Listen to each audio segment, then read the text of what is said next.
helps to see how cohesive the group is. Sometimes you do it somewhere and nobody wants to talk to anybody. Yep.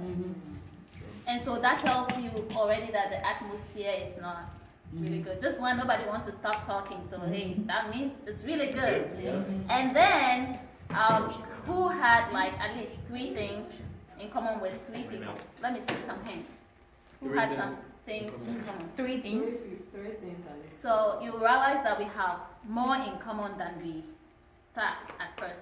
And what this does also is that sometimes those who have things in common can come together and plan things for the group.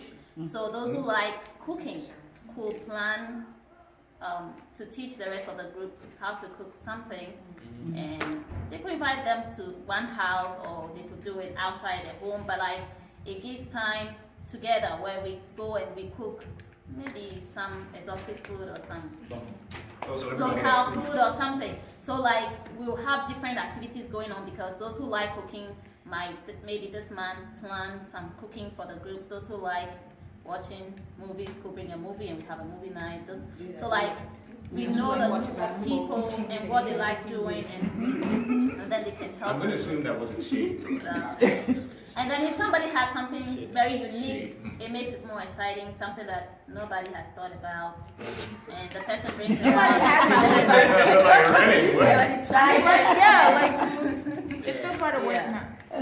So we're trying to talk about mentorship, and mentorship is an exciting topic because mentors are usually change agents, and as we're talking about agents of transformation, it will be a good thing to think about how mentorship comes into play. So mentoring simply is when someone who has more experience, more skill, and probably more knowledge in a particular area guides somebody else who is trying to work in that area or trying to know more about that area. The guidance that one person who is seen as more knowledgeable or more experienced or more skilled gives to somebody who is less skilled. That's mentorship. And sometimes we will think that it's a new thing, but as we go along, you see that it's not as new as we think. Maybe just the terminology is new, but the actual practice of it is not that new. In the past, though, mentorship was always face-to-face. So it's always somebody you know, maybe in your family or in your workplace or your community that you mentor. That has also changed a little. So it's no more face-to-face alone. It can be a combination of face-to-face, on phone, through email, and many other ways. Previously, too, it was one-on-one. Now it can have group. We can have a mentoring group, a group of people mentoring another group. So it's just changed a little, but it's, how do I say it? Its benefits are the same. It's just the model that has changed a little. And to help us think about mentorship, there are other words that we use in place of mentorship. Apprenticeship is a form of mentorship. Networking is a form of mentorship. And being a role model is also a form of mentorship.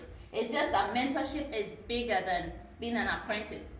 It's bigger than networking, but it's part of it. It's like a cake with a lot of ingredients go into it. So these are ingredients that sometimes when we are talking about mentorship, we use these words in place of mentorship sometimes.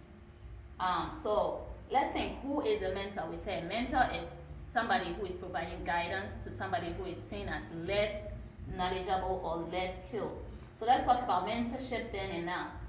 In history, mentorship has existed long, long, long ago. So even in Jesus' time, there was mentorship. Sometimes though, in those days, it's usually close family members or rabbi who mentor other people. And when Jesus left, he trained disciples, right? He mentored them, and then he gave them a task, and they went out and mentored others. So an example of mentorship in old times is, and even now, we have elders in the church who help mentor young people who later become elders when those elders are gone. Things like that. And then the Bible also talks about the older women. In those days, it charged the older women to teach the younger women how to be godly women in their homes and in the church. So those are examples of mentorship in the past, although it wasn't called mentorship. Now, why is it important to mentor someone or to be mentored by somebody? It's kind of leaving a legacy.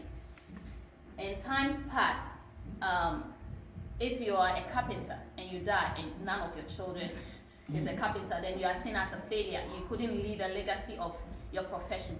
And it's not only that in recent ages. In recent ages, if you are able to impact somebody, it becomes a memorial for you. It's a legacy that you're leaving behind.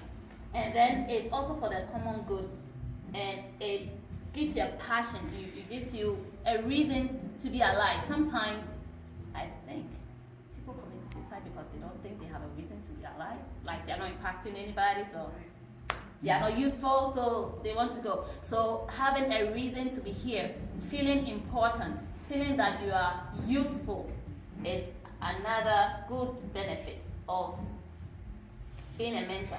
Who can be a mentor? It's just one quality. I think the thing about mentorship is being genuine from your heart. If you are being a mentor because you want to be seen or you want to be heard, then it's not going to work.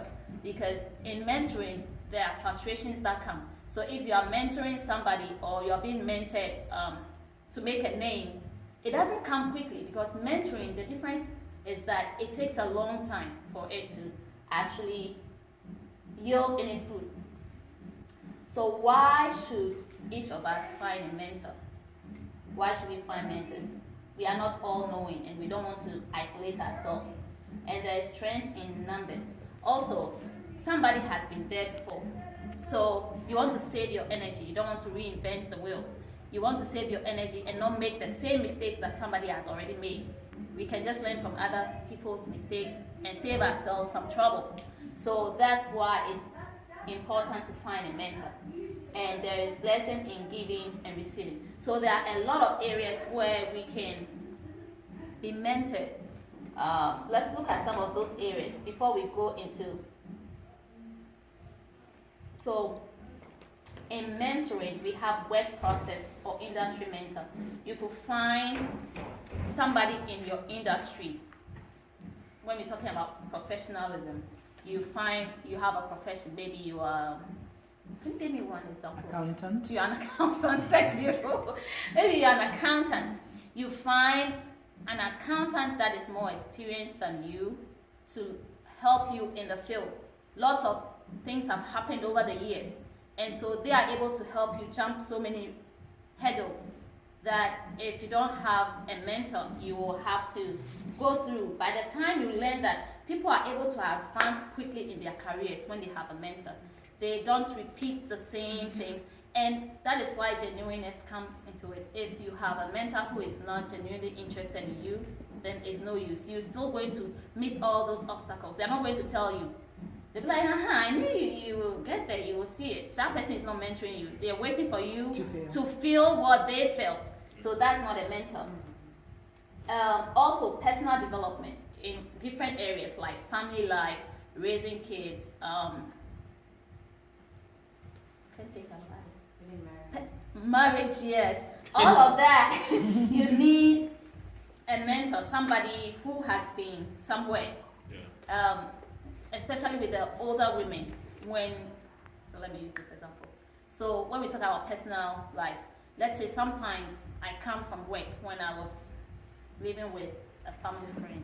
I come from work and maybe something has happened and I'm talking to another friend who lives in the house about something that happens, and this older woman may hear us talking, and then she takes it upon herself to give us advice on what we just said. Oh, what you said, you're thinking correctly, but it doesn't happen like that. It doesn't work like that. And so with time, we realize that this woman is very knowledgeable. Although she doesn't have all the credentials that we think we have. She has more sense and more experience. So now we don't just talk. We tell her, oh, this is what happened at school today. What do you think?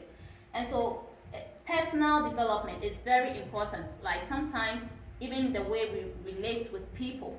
We might not know that we are doing something wrong, but somebody on the side who is genuinely interested in our well-being can help us. And in recent times, we have what we call multiple mentors. So you look at somebody's maybe family life, and you love the way the family is going. You can decide to go close to that person and ask for advice, ask to be mentored on that.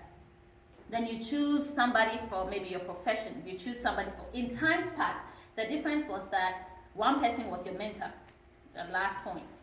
So everything is that same person. But now it's different, it's diversified. People choose mentors based on different areas of their lives.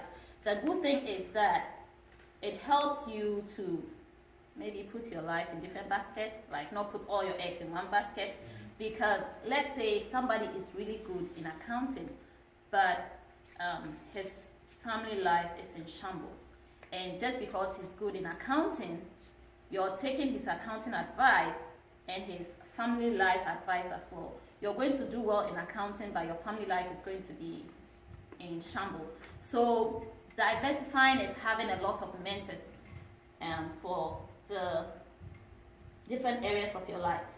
Technology mentor speaks for itself. Somebody who will mentor you in technology, depending on the level of technology you want to be mentored in. For example, if I just want to know how to use an iPhone, I'll not have to look for an IT guru to be a mentor for me in that. I mean, like, some of these kids in even 6th grade can help you use your iPhone properly. So, it depends. I think if I get it, I should come to you. But they love you. The most exciting part in our generation is the reverse mentoring. And that's what I really want us to talk about today. That is what I think we can lodge into as change agents. The reverse mentoring is where somebody, traditionally, a mentor needs to be older, more experienced, more skilled. Usually we believe that once you're older, you are automatically wiser, you're automatically more experienced, you're automatically maybe closer to God even. But the reverse mentoring is linked especially with technology mentor, in the sense that we have people who are CEOs of their companies. They are really good at using paper and pen and doing their thing. But with all this technological advancement that's coming up, they really cannot keep up. So it's making their work difficult. So you find yourself in a workplace and you use the reverse mentoring, you're going to gain a whole lot from it. So you are technologically advanced, and this person is knowledgeable, skilled, rich, and everything, but lacks the ability to transform what he's done onto the computer or be able to do it confidently. What you do as a reverse mentor is offer your help. You offer, oh, I can help you, because really, we know that most of these elderly people have problems using IT these days. So what you do is you offer your help. Naturally, once you are helping this person takes you under their wings and they begin to mentor you. And this is how currently they're trying to break the generational gap. The reason is that because of the generational gap, the older people don't feel comfortable mentoring the younger people. So whereas in the past they see young people and they're like, hey, come here. And that is because in the past, everybody gave respect to older people and they felt very confident about talking to younger people. Right now, it's not like that. The younger people make the older people feel that they don't know anything. So they just shun them. And so what it's causing is that although we're thinking we have more knowledge in these times, a whole lot is getting lost and going into their graves without being given to anybody. So most people are using the reverse mentoring in companies, in organizations. They pair younger people with older people, and as the younger people are helping the older people navigate this technological stuff, naturally that relationship develops into mentoring, where the older, more experienced person is mentoring the younger person, and the younger person is also mentoring by, in this case, providing more of Y2K stuff. Mm-hmm. So In the church, so we have formal and informal ways of mentoring. In some companies, it's formally done. When you're recruited, you are paired with an older person and you are told to help them with technology. They then tell you anything else. If you're able to form a good relationship and you help the person very well, it happens automatically. You get all the mentorship. They get to network you with all these great people they know, and you just fly. So some people start and you don't know how come they just quickly established. It's just because they got the right network through reverse mentoring. In the church, we can use that. There are older women in the church who the Bible says need to teach the younger women, but they don't feel confident approaching the younger women because they feel they are seen as what old. What other word do we use? Colo? Outdated. Colo. That's the word I know. Colo is not even outdated. the word they will use nowadays, but go ahead. They feel kind of like outdated. They don't feel so confident that what they have to offer will be accepted, and so whatever they can give, they are not really giving it. And the only way to break the ice and to get in there and get all the knowledge is to use the reverse mentoring. So we look out for older people and we see what they might need. And in this times, it's just technology. Somebody has good voice and you think that you can help them record their stuff and put it on YouTube, or preach and put it on YouTube. You encourage them like that, and as you break the ice, you get more in return than what you are even giving out. Somebody loves to preach but doesn't know how to put the phone on a tripod and like record himself and put it out there. You give that help. You see something good in an older person and you offer to help them capture it so that what they have doesn't get lost in the system. That way, we are kind of making sure we are fulfilling the mandate to be each other's helper. So right now, we are no more using the old system where it's just the older people who are mentoring the younger people, but it's reverse. So instead of us waiting for them to come to us, we go to them and offer our help. And then we offer our help in areas that we think they would appreciate, or we ask them what they want. Sometimes too, it could be in your workplace. You are already there, or you just got there. You find someone who you think you can help in a particular way. You offer that help consistently, and then with time, you just get all the goodies. There are different forms and types. There are situational mentoring where they bring an expert to teach something in a company and that's it. It's one time. They have the supervisory mentoring, which most people don't like, and so they usually call them coaches, and when they call them coaches, then they coach you. But if they call them supervisors, then they think they have to smash you down. So now they use the word coaching more often to help them know that they're supposed to help you succeed, not try to just find your faults and mark you down.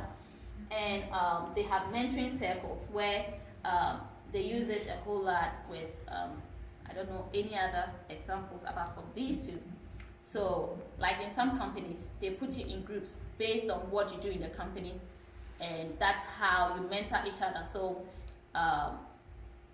it's like teams, and they also do it in DC a whole lot where they have these libraries, have days for new moms or days for old moms, and you just come and sit and talk, and somehow they are hoping that you'll be able to mentor each other, and they make sure there's somebody who is kind of a midwife or older person in that group, but you don't know that person is a midwife, comes in as a mom too, and then tries to coach everybody.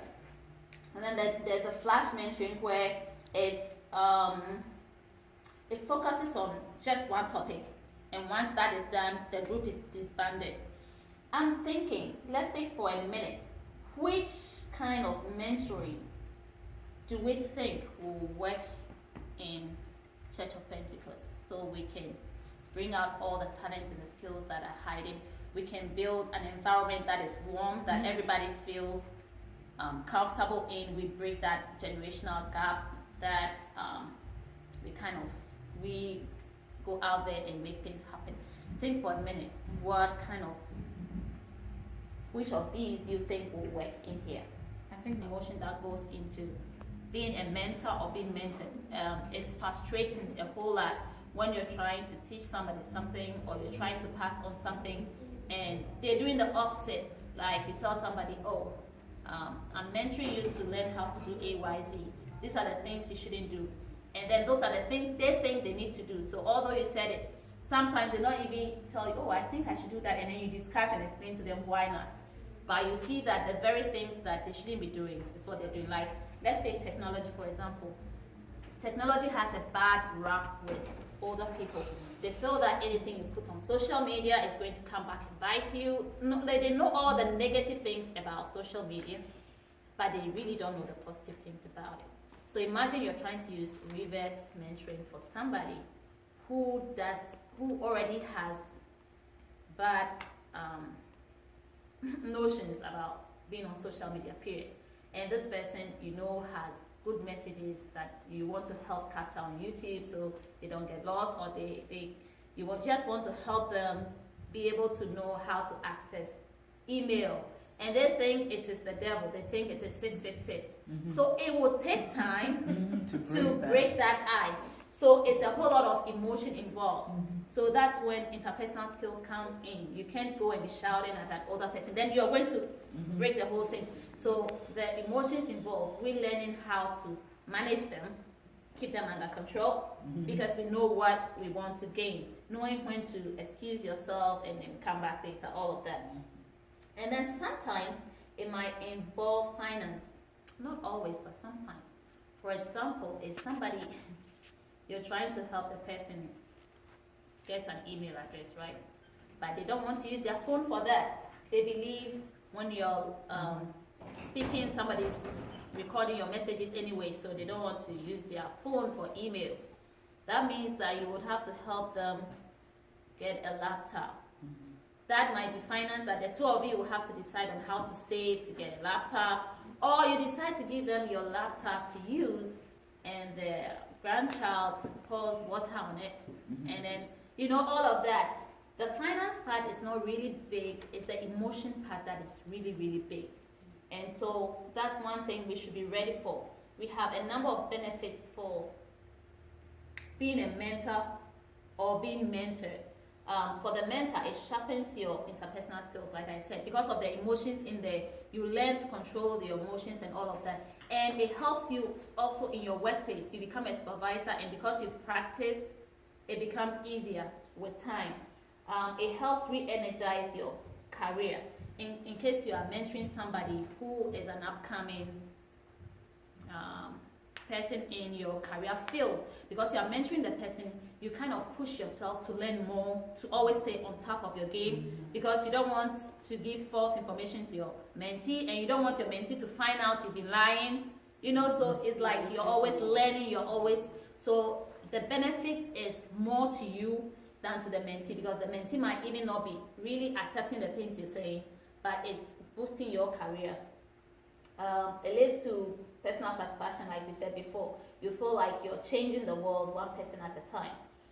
It teaches you how to take feedback in a good way, because some of the feedback will not be good, but you control your emotion, you accept it, and you think about it, you see how you can make things different. It helps your self-confidence, teaches you how to speak up and be heard, especially if you're a mentee. Sometimes you can't just let your mentor talk. At a point, you have to say something. You have to, because you are expected to do something and you don't believe in it, you have to speak up. So it teaches you how to speak up and speak up politely. It provides you with networking, and that is the biggest part. If we handle this relationship very well, we're able to manage it very well, it will make you bloom very quickly, because you are now starting. Somebody has been in this field for the past 20 years. They know so many people that you don't know. They can connect you to so many people. They can, and sometimes you can go places that people cannot go, just because you can even go as an escort. But you're learning a whole lot, you're building your network, so it's really, really important. And when we are building network, it's not only in the career field, even with our families, even in our churches. building that network is really, really good. I can testify to that. Like, when we're getting married, a whole lot of people who stepped up to do things or come by, they are not people that really I knew personally or he knew personally, but there were people that maybe he had helped and they wanted to bring a whole lot of other people. He had helped somebody and that person, like that kind of thing. So that network really helps in all areas of your life. And then it creates a positive environment and a positive energy around you. When you have the blessings and goodwill of a whole lot of people, it's a spiritual force that we all know kind of creates a wall around you that is a protective wall. You are not on your own, and it's like almost everywhere you go, there's somebody looking out for you. So it is very, very important. Now, take a minute and just think. Next steps, what do you want to do with all of this information? Should you be a mentor or should you not be a mentor? Should you be a mentee or should you not be a mentee? You can take a moment to decide. Bible says in Proverbs 15:22, and it's interesting that I'm ending with reading scripture. Usually when you're starting something, you should read the scripture first. But, okay, so it says, plans fail for lack of counsel, but with many advices they succeed. So if you have mentors, you have a plan, your mentors can help you make the plan work. And Psalm 1:1-3 talks about, blessed is the man who does not walk in the counsel of the ungodly, nor stands in the way of sinners, nor sits in the seat of discomfort, but his delight is in the law of the Lord. All of that. It's just saying that you have to be careful who you choose as a mentor. So it's true in our careers, we can't always find Christian mentors. But we can look and see if we will find a Christian mentor first before we find anybody else who can help us. Because sometimes it's like, I don't know, but I am thinking it might have some spiritual connection to some people's beliefs can somehow affect the way you relate to them. Like if you're a Christian and you're talking to somebody who is your mentor but is of a different religion, that knocks heads with Christianity, it will cause some friction in your relationship. And for all you know, the person might not work genuinely in your interest. So it's good to find somebody who is like-minded on the religious basis before. If you don't find any, then you just pray and thank God and just be wise in how you relate. But it's easier to not walk in the counsel of anybody that God will see as ungodly. In our workplaces though, well, in America at least, they say don't talk about religion, right?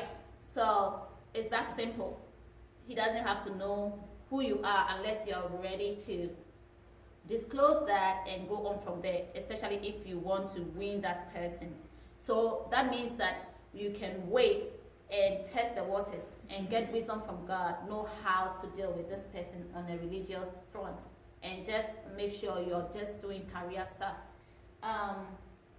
It says, if anyone lacks wisdom, let him ask of God, and he will give liberally. So we look at some people in the Bible who had mentors or who were mentors. So Moses had a mentor, Samuel had a mentor, Elisha had a mentor, Esther had a mentor, and all their mentors are listed. So you're right, we all need mentors, and it's easy to know that we need mentors. But then when it comes to what we need to do in order to get a mentor, for example, it's easier when you want to scout for a mentee, right? You look around and you see, okay, I flow with this person, so I think I can mentor this person in this area. But then you are looking for a mentor, and the people you flow with, you don't really think what you need, they've got it. Somebody you don't really flow with has it. So scouting for mentors or mentees is a job that we need to do. And then when you spot somebody that you want the person to be a mentor or mentee, you don't just go and say, okay, you know what, I want you to be my mentor. What do you think about that? No, you try and build a relationship first. You just build that relationship where, if it is, I have a student who likes to bring a flower each morning. I don't know where he gets it, maybe around, just gets it. This is are you? I think this child is very, very smart. That's what I'm thinking, because every morning he thinks about bringing you something. He's building a relationship even without knowing it. So we can build relationships by just being there, being friendly, getting to know what they like, and as we start like gelling and flowing, then some of these things will come naturally. Sometimes if you go to people who do not understand mentorship and you tell them you want them to be your mentor, they think you have an agenda, like, because they don't understand what it is you're trying to bring. But it's easy to just be friends, build a relationship, and then it goes from there. You have a question, you just ask. He doesn't even have to know he's your mentor. You just ask your questions, you go close, with time, it will work. And it even works better when you are offering something. You see, so let's say you want so-and-so to be your mentor. You see something that you can offer that person, and then you go in with that and build that relationship. And allow time to pay off. Don't be pushy. Sometimes you want to offer somebody something, and they don't want it. Don't try to push it on them. Then they begin to be suspicious, like, this lady has an agenda. I have to watch her, you know. But really, you're just desperate. You just want but you don't want people to feel your desperation, because it pushes people away. So we will have to allow time to let it work off. Don't get emotionally upset. Know that people take time. Some of us don't make friends easily. I don't know about you. Some extroverts make friends easily. Like within 2 weeks, they are BFF. And we try. Like I'm an introvert, so it takes forever, like, to make a friend. Yeah. So it's different for everybody. So maybe you are the type that you can easily make friends. Help some of us also make friends easily, so so that we can get help. So think for a minute. You're going to scout for a mentor and a mentee on the back of the paper. Think through the people you know, maybe at Pensa, in church. Who would you like to be a mentor to, or who would you like to be your mentor? So you scout for a mentee and you scout for a mentor. Maybe list a name or two, and then when we leave here, you can start building your relationship. And also you have to think about your strength. What is it that you can offer to anybody at any time? I would say that IT for us is a bit easier because we send emails, so if you can think about anything that you can give right now, I think help with technology would be a good thing. So you have that at the back of your mind. Then you think about somebody you would like to be your mentor. And then you think about, sometimes there are some people in the church that you just like, and you would like to mentor that person. Think about what you could mentor that person through. Or there's somebody you think is struggling with something that you can help with. So we are trying to be tools in the hands of God that he can use to build his church. So if we're trying to build a church, who, we can't mentor everybody, but one person at a time will make a whole lot of difference. Because Jesus just had 12 disciples, and now the whole world knows about Jesus. So let's think and write down. So when you turn the reverse part of the paper, this is our work minute. Timekeeper, give us maybe 3 minutes. Look at the part, it says mentor sign up and it says mentee sign up. So you think about an area you would like to mentor somebody. That's the mentor sign up part. You will feel it, but you will keep it. The other thing is, if you want us to pair you with somebody, we can do that too. But if you want to pair yourself, that's great too. So just look at what area you would like to mentor somebody in, and what area you would like to be mentored in. And then you fill that up. We have just 3 minute timekeeper, and then we'll be done. Thank you very much. Any questions so far? Yeah, do we have any questions? So, I have a question. Yeah. So, I think you mentioned a few of the challenges that we can face in mentoring. So, what I've learned is that for the reverse part of the mentoring, so I put myself at one point in my life to help somebody out, and I didn't think it was a mentorship. Yeah. As you're saying, We do it all the time, yeah, right? saying that thing, I reflected back on, oh, it's awesome. But then, the person trying to put all the work on me. Like, like it's half and half. Like, you do your part and I do my part. But at some point, this person wants me to do everything. So then I couldn't do it because life couldn't just allow me to do it. So I couldn't do it. I felt bad. I still feel bad about it even now, but I just can't do it. Is there anything you can do about it? I don't think so. I think it's late now. You think it's late? It's never late. I mean, if I can do something about it, might be doing it for somebody else. But I'm thinking for that same person. I think it's late. Your emotions are already. Not only that, but she just needed me that time. Okay. But I just couldn't do it. So my question is that, how do you handle that? Yeah, the emotional part. So who can help us with that? I think one of the things I always say is be honest with people. Whenever I've done the mentoring, like I have more than 10 people that I mentor, and more than 10 people mentor me in particular. But it's always good to a mentor agreement. There's a mentorship agreement that you have to put down. And what is your responsibility and what the other person's responsibility is.